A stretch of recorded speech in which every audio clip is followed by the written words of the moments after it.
हम लक्ष्मी चौधरी अहाँ सब गोटे के प्रणाम करे छी। आई हम एकटा सोहर गावऽ जा रहल छी। गीत में संग दऽ रहल छथि माताजी। गीत पारंपरिक अछि और बहुत नम्हर नहीं अछि गीत, तैं दुआरे हम ई गीत गाबि रहल छी जे अहाँ सब गोटे के गावऽ में सुविधा हैत।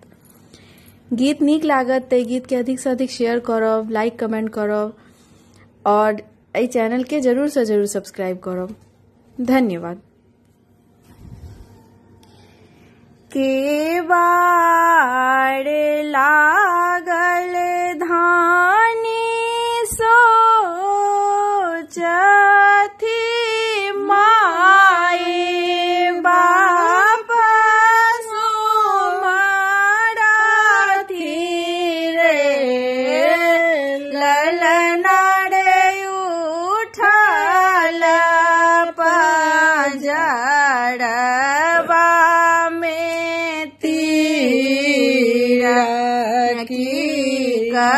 ककड़ा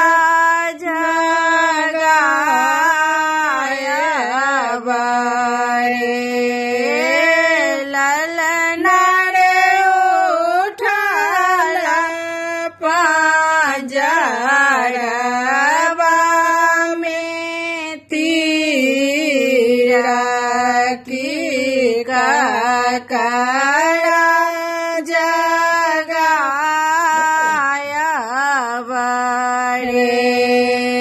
सासु मोरा सुतली भानस घर ननदी को बर घर रे ललना रे पिया मोरा सुतल जाके ककड़ा जगायबा रे ललना रे पिया मोरा सुतल दरबा जाके ककड़ा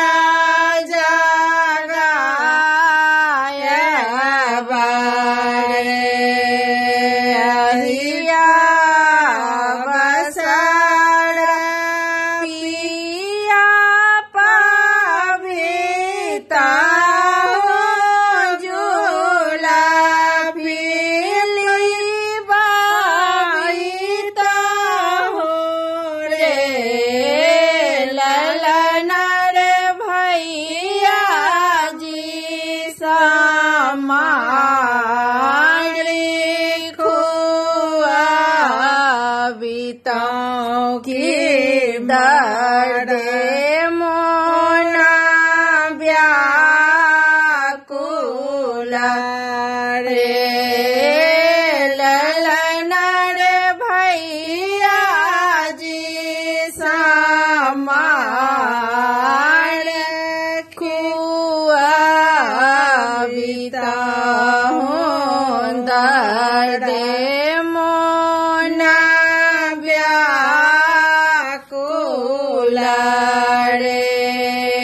भेल भीन सर